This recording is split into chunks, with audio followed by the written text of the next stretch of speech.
ఆంధ్రప్రదేశ్ రాష్ట్రంలో కూటమి ప్రభుత్వం ఏర్పడిన తర్వాత ఎన్ఆర్ఐ భూములకు సీనియర్ సిటిజన్ల యొక్క ప్రాణాలకు ఆస్తులకు రక్షణ లేదు.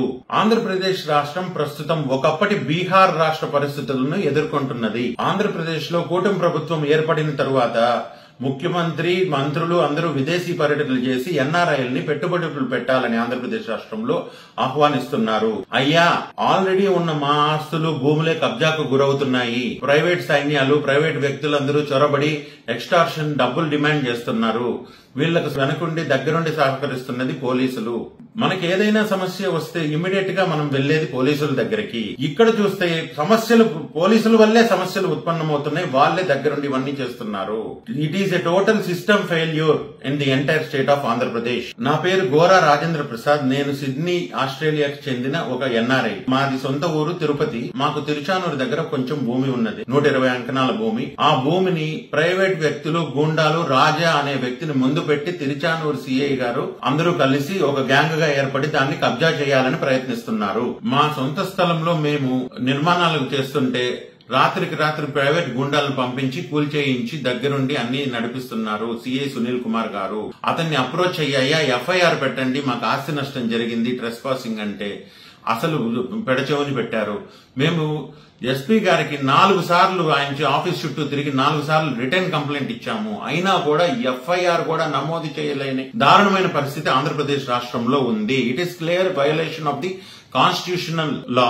మా నాన్నగారు ఒక రిటైర్డ్ ఎక్సైజ్ సూపరింటెండెంట్. ఆయన ఇంత జరుగుతుంటే కనీసం ఎఫ్ఐఆర్ అని నమోదు చేయిద్దామని తిరుచానూరు పోలీస్ స్టేషన్ చుట్టూ చక్కర్లు కొట్టి ఎస్పీ గారిని కలిసి ఎంత చేసినా కూడా వారాల తరబడి తిప్పుతున్నారే గాని ఎఫ్ఐఆర్ కనీసం నమోదు చేయలేదు. సరే, ఇంకా చేసేదేమీ లేక ఇక్కడ ఆస్ట్రేలియాలో ఉన్న ఎన్ఆర్ఐ టీడీపీ సెల్ అధ్యక్షుల్ని, జనసేన పార్టీ అధ్యక్షుల్ని వాళ్ళు రిక్వెస్ట్ చేసి వాళ్ళ ద్వారా ప్రెజర్ పెట్టించి ఏపీఎన్ఆర్టీ సీఎం గ్రీవియన్స్ సెల్ నుంచి ఫోన్లు చేయించి ప్రెజర్ పెట్టిన తర్వాత ఒక చిన్న ఎఫ్ఐఆర్ నమోదు చేశారు. Without land grabbing acts, criminal intimidation, IPC సెక్షన్లు ఏమీ నమోదు చేయకుండా ఒక డమ్మీ ఎఫ్ఐఆర్ 2 సెక్షన్లు పెట్టి నమోదు చేశారు. ఇంత జరిగిన తర్వాత రాజా అనే వ్యక్తి మరింతగా రెచ్చిపోయి మరుసటి రోజు ఒక 20 మంది దాకా ఆడవాళ్ళని, మగవాళ్ళని తీసుకొచ్చి మా నాన్నగారిని సైట్ లోకి వస్తే మీ కాళ్ళు చేతులు ఎరగొడతామని కూలి వాళ్ళని బెదిరిస్తూ మా నాన్నగారిని మిమ్మల్ని చంపేస్తాం, మీకు ఎవరు దిక్కు, ఇక్కడ ఎవరున్నారు మీకు సపోర్ట్ చేసేవాళ్ళు, నా వెనకల 8 మంది పవర్ఫుల్ వ్యక్తులు ఉన్నారు అని వార్నింగ్లు కూడా మొదలు పెట్టాడు. మళ్లీ వెళ్లి అయ్యా అంటే ఇది పరిస్థితి, ఏం చేయమంటారు అంటే అసలు ఎస్పీ గారి దగ్గర నుంచి ఏ విధమైన రెస్పాన్స్ లేదు. సిఐ ఏమో నేను ఇంకో కేసు నమోదు చేయను, ఎఫ్ఐఆర్ ఆల్రెడీ చేశాను, మీకు చేతనైంది చేసుకోండి అని అంటున్నాడు. ఎఫ్ఐఆర్ నమోదైన తర్వాత అవతల వ్యక్తులు, రౌడీలు భయపడతారు, బైండ్ ఓవర్ కేసులు పెట్టి జైలుకి పంపిస్తారు రిమాండ్ కని. ఇక్కడ మా పరిస్థితి ఏంటంటే ఎఫ్ఐఆర్ నమోదైన 24 గంటల్లోనే మా మీదకి దౌర్జన్యానికి దిగి మిమ్మల్ని చంపేస్తాం, కాళ్ళు చేతులు ఎరగొడతామని చెప్పి సీనియర్ సిటిజన్ అయిన 75 సంవత్సరాల వయసున్న మా నాన్నగారిని, రిటైర్డ్ ఎక్సైజ్ సూపరింటెండెంట్, ఆయన్ని చేతులు చూపించి బెదిరించి మిమ్మల్ని చంపేస్తాం, ఎవడొస్తాడో చూస్తాం, మా వెనక 8 మంది పవర్ఫుల్ వ్యక్తులు ఉన్నారు, నన్ను ఎవరేం చేయలేరు, ఎన్నిసార్లు కట్టుకున్నా తోసేస్తాం, కూల్ చేస్తామని వార్నింగ్లు ఇస్తున్నారు. ఇదంతా కూడా కలెక్టరేట్ కి 1 కిలోమీటర్ కంటే తక్కువ ఉన్న మెయిన్ రోడ్ లో జరుగుతుంది. ఒకప్పటి బీహార్ రాష్ట్రంలో గ్యాంగుల్లాగా 20 మంది 30 మంది పడడము, ఎన్ఆర్ఐ భూములు ఎక్కడెక్కడ ఉన్నాయని వెతికి వాటి మీద దాడి చేయడము, వాళ్ళని ఇబ్బందికి గురి చేయడము, ముసలి తల్లిదండ్రులు ఏమీ చేయలేదనుకొని వాళ్ళు ఎక్కడో బయట దేశాల్లో ఉంటారు, ఉద్యోగాలు చేసుకుంటారు, ఇక్కడ ఎవరేం చేయలేరని చెప్పి ఒకవేళ వాళ్ళు వచ్చి అడుక్కుంటే పోలీసులే దగ్గరుండి సెటిల్మెంట్ చేయడం. మా విషయంలోనే వేరే మధ్యవర్తుల ద్వారా 1 కోటి రూపాయలు ఇస్తే సెటిల్మెంట్ చేసుకుందామని మెసేజ్ పెట్టారు.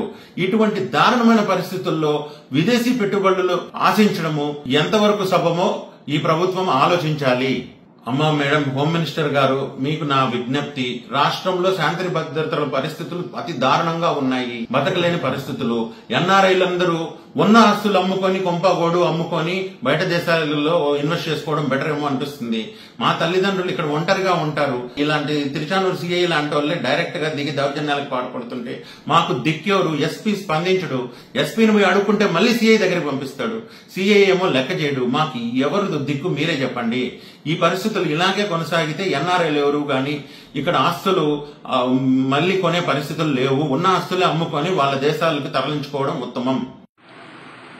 గంటలో కాపీ చేస్తావా? అంటే కేబుల్ ల్యాండ్ అయిపోయింది.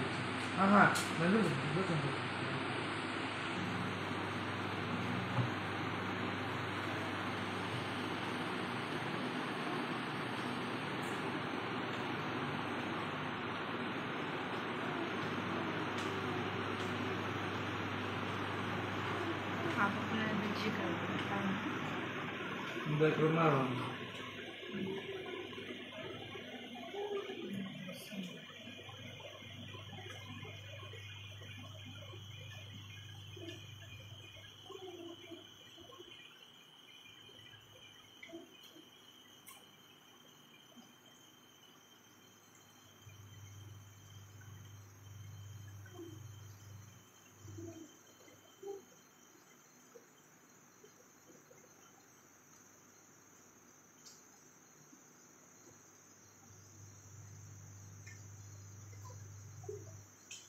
వస్తున్నారా?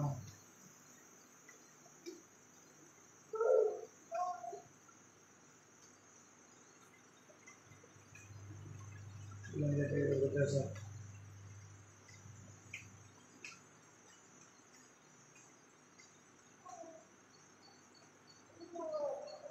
కరెంట్ ఫెన్సింగ్ పెట్టినారు, కాకులు మాత్రం మాడి చచ్చుంటారు.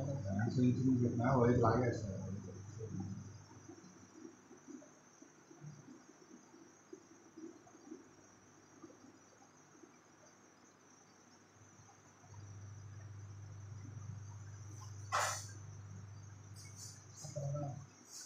ఎర్చక్కోడు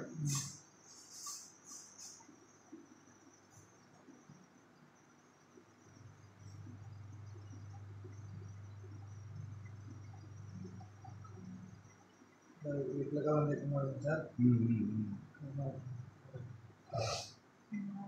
ముందు కెమెరా తీసేస్తే ఫస్ట్ మళ్ళీ చేసి వచ్చుకుంటున్నారు.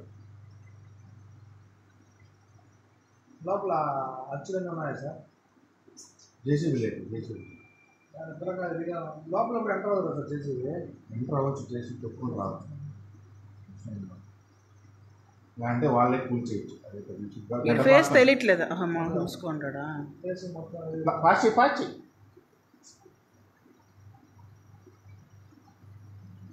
గాడు ఇంకొకటి వచ్చిందండి. సరే వాడేనా?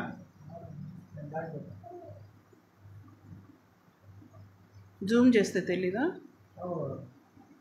బ్లర్ వచ్చేసి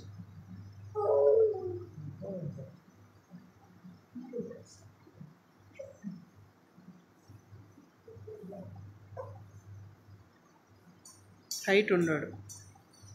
పాస్ చేయరా అంటే పోయిన దాకా ఏం చేస్తున్నావా?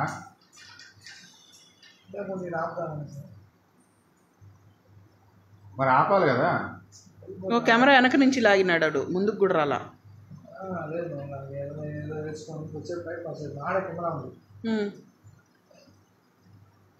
ఎన్ని గంటలకి ఇది? పొరంబోకులు ఆ టైంలోనే కదా ఖాళీగా ఉండదు.